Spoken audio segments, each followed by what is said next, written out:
All right, so the plan here, I'm gonna watch this. I'll pause it when I want to comment on something, so I don't talk over him. This is like the first dev drop I've actually been like actively playing TFT for, so I'm kind of excited. Let's get it. Hey everyone, I'm Mort, the gameplay director on TFT, and I'm here to discuss our next set, providing a few spoilers on traits and units to come, as well as an update on TFT's mechanics. After that, I'll pass it to Mariah to share some of the new personalization content and discuss the future of events before we take a look at our roadmap for TFT in 2023. Okay, this is just an off-topic thing. My beard inevitably is going to look like his in the term of like the salt and pepper. I'm already getting some of those like really long gray beard hairs. That's it. All right, so allow me to introduce our next set, Teamfight Tactics, Monsters Attack. Absurdity ensues as an unlikely group of heroes band together against titanic awakened threats. Welcome to Spatulopolis, a city brimming with heroes, threats, and the resulting wreckage, mind the debris. Coming patch 1223, our next set brings a new set of traits more heroic than anything the Convergence has seen. It'll also herald the return of familiar favorites like Mech and Star Guardian, but with big twists from their galaxy's counterparts. But before we get into traits, let's briefly discuss our new set's mechanics, and more specifically, augments. Okay, I've never played Mech, I never played Star Guardians, both of which are like some of the most commonly said ones that are like top tier, right? Like best ones in the games.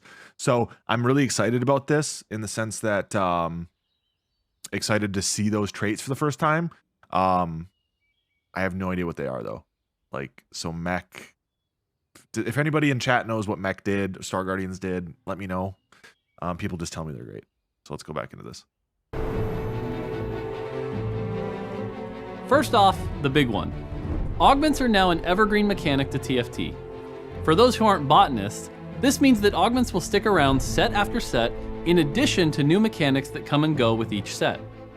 When we introduced augments in Gizmos and Gadgets, we had no expectations that they would stay around for Dragonlands and beyond, but after extensive polling and internal testing of Dragonlands with and without augments, it became clear that augments were not just something we wanted to continue tinkering with, they were something that the overwhelming majority of our players wanted to keep.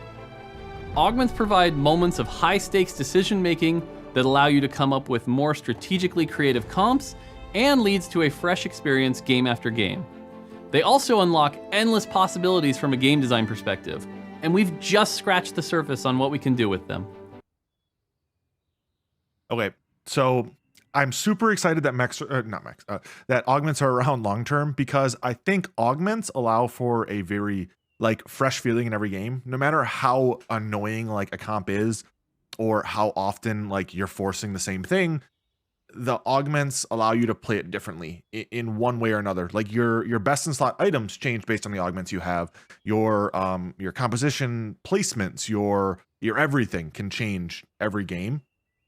But it's one of those things that it's one of those risk rewards in the sense that augments can be very, very unbalanceable because at the end of the day, like certain augments will always favor certain metas more and otherwise, right? So I think it's going to be always going to be like that kind of toss up, that dice roll of, is it good? Is it bad? Kind of always going to be in between. I'm excited they're keeping it though, because it does allow for some variety in every game.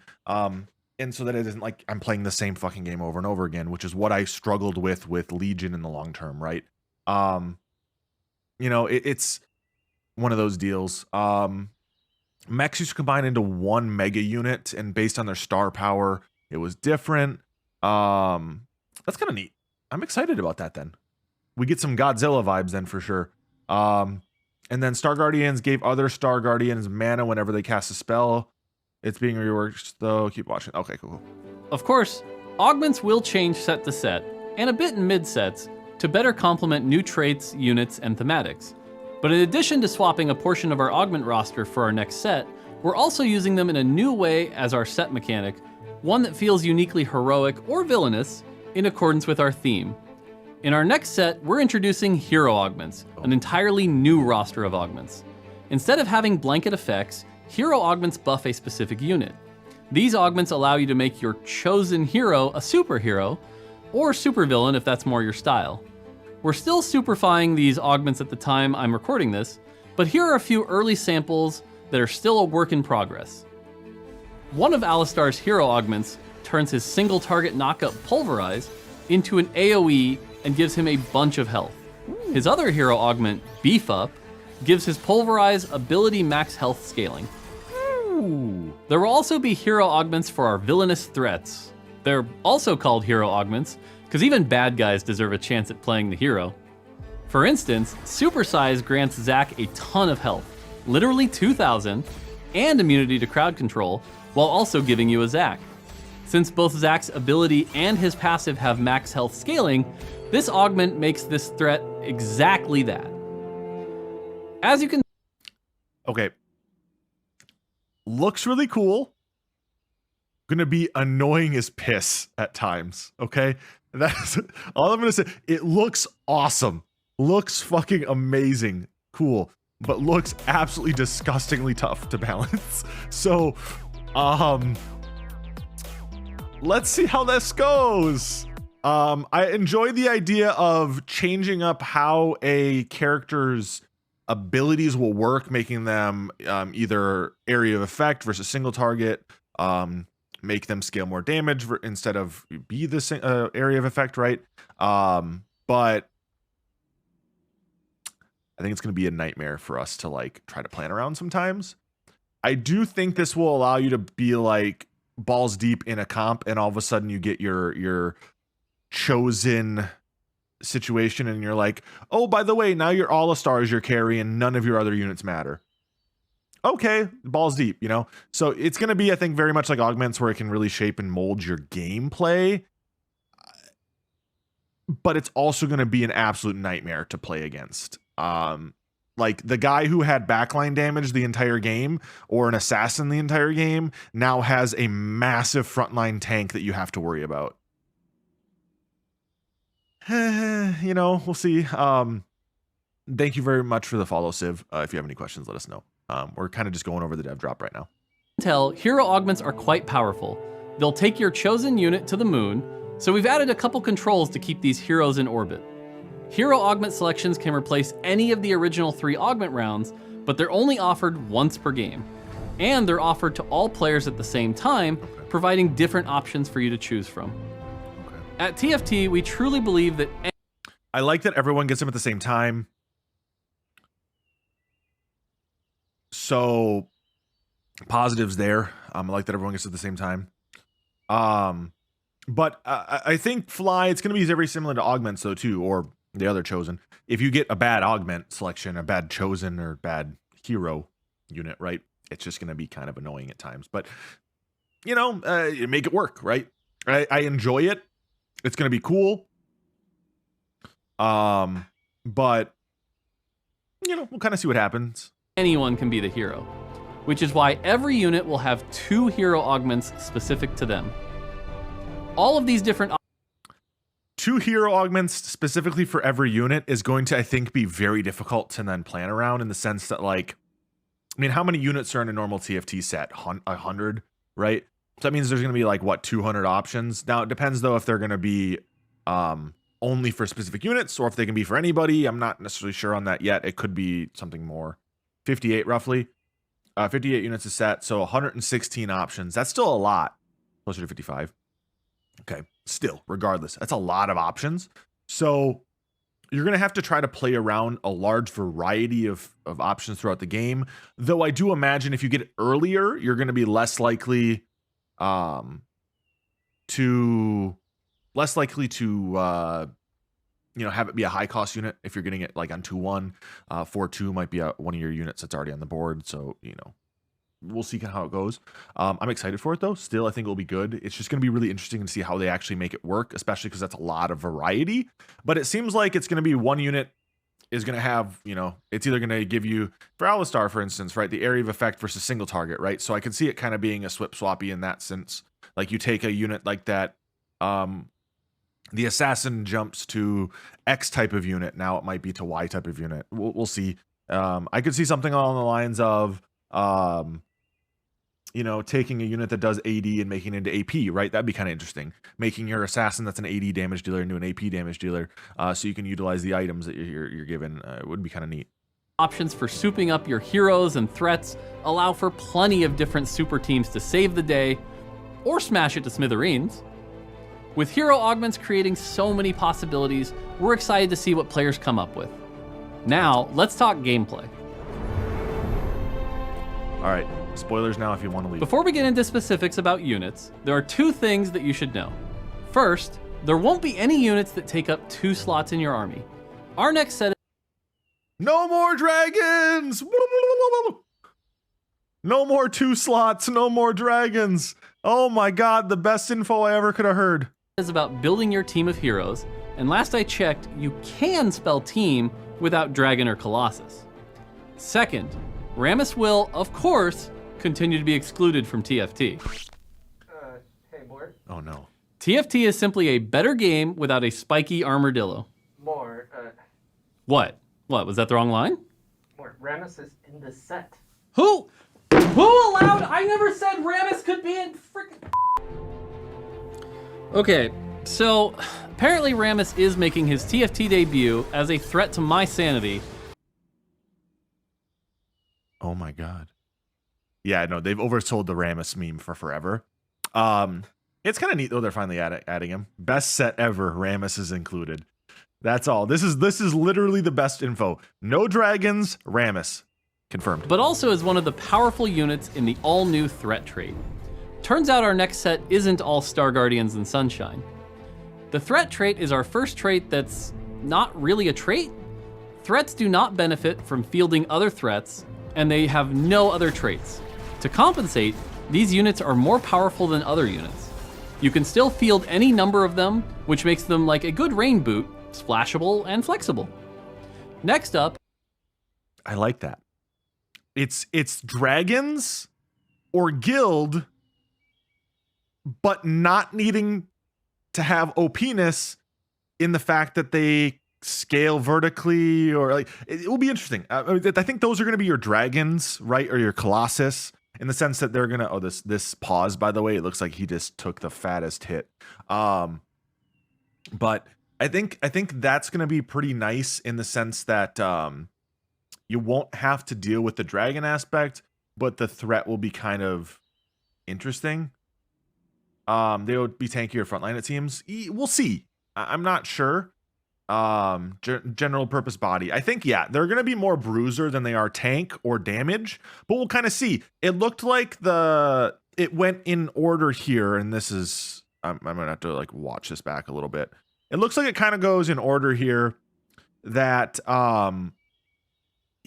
the Zac did damage based on its HP, so that's bruiser in setup, right, where it's going to be HP based damage.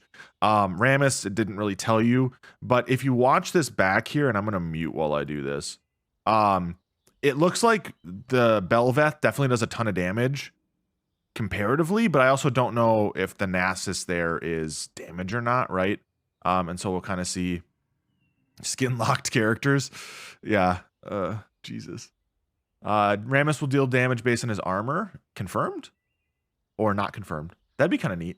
Like in the Rift? Could be. We'll continue watching here. But I like the fact that they're adding something that's like an anti-trait. Not confirmed. Okay. Speculation. Be interesting.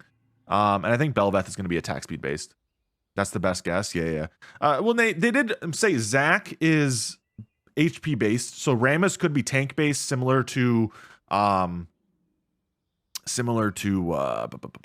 Terra, right? So it could be Terra-like in that sense. And then Belveth could be AP-AD like.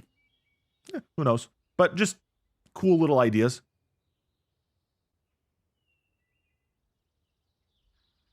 we've got the Spatulopolis fan favorite Anima Squad. The first time an Anima Squad unit gets a takedown during combat, they pause to strike a pose for their fans, gaining a stack of fame. Each point of fame gives Anima Squaddies ability power and attack damage that increases at each trait breakpoint. If stacking big numbers like you could with Vagar and Fates is your game, look no further than Anima Squad. And better yet, Nasus, whose ability Bonk can be upgraded with a hero augment to give it its stacking mechanic all of its own. Please build a stack indicator, right? I really hope they do a stack indicator, because that was my biggest issue when I played 6.5 with Cho'Gath. Mr. Chud, or Chode, excuse me. You never knew how strong he was, right? Which is so annoying. I do like the idea though of a stack mechanic. It seems like they're kind of bringing back a lot of the fan favorites. I've heard of the Faith, whatever it was before. So just look at how big he is and calculate. Yeah, I'll get my fucking protractor out here and just try to, just like okay, based on the distance between my screen and my arms and the calculations of the area he takes up based on the giant L I'm fucking taking here, Jesus. But anyway, let's keep watching. Heroes come in all shapes and sizes and all heroic alignments. Take Underground, for example. Sure, they may not be the most heroic heroes, always scheming to pull off a big heist, but they get the job done. It just may not be the job you wanted done. The Underground are a group of rapscallions that are perpetually attempting a heist. With each player combat, you will move towards completing your heist, getting 1 progress for a win and 2 for a loss. Each time you hit 7 progress, you and your crew are offered some heist rewards. But it's up to you to take what's offered or to hold out for more powerful rewards. Ooh, I like this. I like this a lot, actually. It's mercenaries, but you get to choose in a different way. And the ability to hold it is nice, but then, like, let's say I'm really close to hitting an item, I get it, right? Or I really am close to hitting my gold early, I get it. That's going to be super nice. I actually really am really going to like this, because it's an econ trait without the fucking need to just have in these units forever. But it seems like it actually can scale too in a different way. Astrals gets really annoying because I have to have Astrals in, but they also it's just RNG if I get a good thing. I like the ability to choose. The ability to choose is nice. It's kind of like the best of both worlds in a lot of ways, but that's really nice to me. We're looking though. Interesting lineup here. Also hopefully allows for the units to be decent rather than balanced around the trait, because you get no consistent payout. Yes, that is probably my biggest issue with Astrals right now, is that they just don't do enough. You can have 4 2-star Astrals and lose to a dude who has 1/2 cost. I don't mind it being RNG, James. I just like that I have the ability to choose, at least. You never play them outside of the comp. Yeah. We'll see how this works, because it seems like this is 5, right? So is it 3, 5, right? Because Merc, you could play multiples of them, right? 3, 5, 7, 9, if I recall correctly. So if this is 3, 5, 7, 9 or 3, 5, 7, right? Then I think there's some potential to splash this and utilize it as a astral, in the sense that you're getting econ or something of the sort, but allowing you to play whatever. And we'll kind of see here, because this is probably a I don't know, sniper trait in probably the Kale, or I don't know who the fuck this is. A duelist. All traits are now 4, 6, 7, 8, 9 peak flex confirmed. Let's keep watching here. But I'm excited about a new econ trait that isn't too Just crazy. make sure you can complete your heist before you get carried away to an unfortunate fate. I can't wait to see how far you can take your heist with the Underground. Look at this. Yeah, theoretically we could get 3 rating items, and this is gonna be though like 9, 10 refreshes in, right? Not very common. Gonna be high risk or high reward for this, but There are plenty more HP, super right. squads to uncover, such as the Steadfast Ox Force, that will fight to the bitter end and then some. This crew is led by Gun Maestro and Sad Boy Aphelios, whose custom trait Arsenal allows you to swap between weapons to change his ability. that's kind of nice. Swapping between weapons on Aphelios. He also looks high in this one. Aphelios' ability isn't the only thing you can customize in our next set. We've also got a customizable trait. Admin allows you to configure the cause and effect of your admin program, aka the trait. With admin, you'll be able to pick a cause, and then you'll be able to pair that cause with an effect. For instance, you can combine at the start of combat with trigger a chance to drop gold to play admin as an econ trait that gives you a gold each round. There are 7 total causes and 7 total effects to choose from. Each effect is balanced around how easy or difficult the cause is to trigger. Admin. That's going to be interesting. Gain permanent HP, gain gold on start. Like, that's going to be neat. I don't know how I feel about that just yet, but it seems like it will be an interesting trait nonetheless. The admin trait seems really neat, but I'm actually like, none of the traits here seem like, oh, just get health or blah. You know, it's like there seems like a wide umbrella of options on every trait so far. They're bringing back some fan favorites, so I'm excited about this. We'll see what happens. I'm going to be playing PBE as soon as it drops. Like, this is 100% PBE as soon as it drops. This is an exciting trait for me, not just because it has so many different power levels, but also because it gives players an opportunity to put on their game designer hats when building their comp. Just be careful, if you play admin too long, you may just find yourself getting mort-dogged by yourself. Self-dogged? But this is a set about heroes, and what more heroic— That was a really bad pun. For me, even. That was a really bad pun. PB November 16th, gonna be playing it right away. Oh, that's the same day that Modern Warfare 2, Warzone 2, and DMZ drops, so that'll be annoying, but oh well. Traits to talk about than the returning Star Guardian. Like their Galaxy's counterparts, Star Guardians interact with mana, but instead of distributing mana to each other, Star Guardians generate more and more mana as you go up in trait breakpoints. This can lead to some wildly explosive fights as the spells start slinging faster and faster. Just look at the chaos. Alright.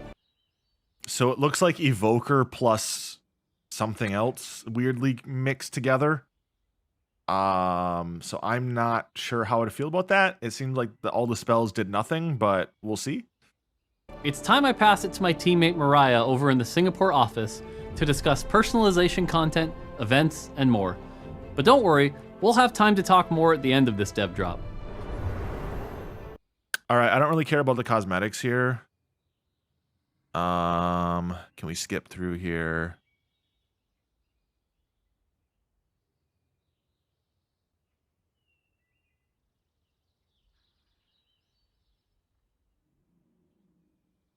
I don't care about cosmetics because I don't have money. Keck.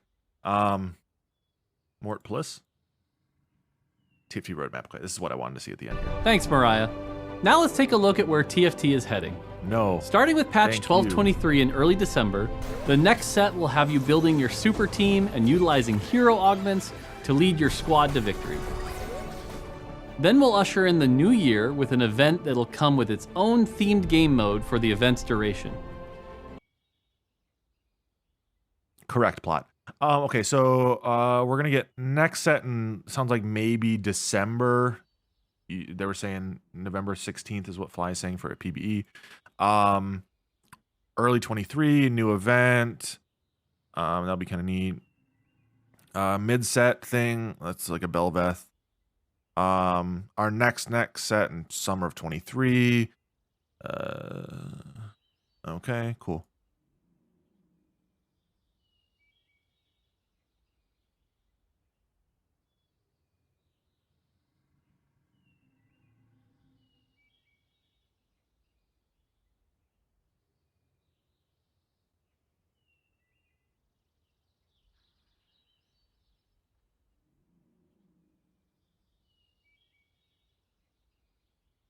All right.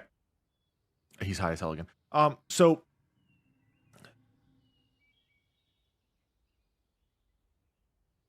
December 6th or 7th is alive. Okay, that's like right around the corner. Long shot guess. Okay, long shot guess. We're going from heroes to villains in the mid-set update, right? The reason why they showed Belveth there, Belveth is going to take over the city and it's going to become corrupt or something, right? That's the thought process here I have. It's going to become a void or something like that. And more scripted jokes are bad, correct? And that's why they show Belveth, is that we're gonna get some type of villainous set with Void or something, right? And that's and then the we're gonna go from good to evil, because that seems to be the theme, right? Heroes to villains. So that's my thought process on this. And that seems to be the end of the video, because he's gonna go into his end game spiel. So we'll kind of see. For what it's worth, they don't even plan the mid sets until set goes live. I'm just making a guess. It has nothing to do with reality. That's just what I'm guessing is going to happen. So we'll see what happens. But that's my guess. All right, we're going from heroes to Void and villains. One of the two, right? Because the Belveth eye or whatever it is there, or whatever, I don't know, the Void eye. That's my thought.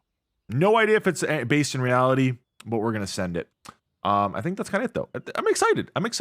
I think we've got a lot of new stuff kind of popping in here, which is really cool.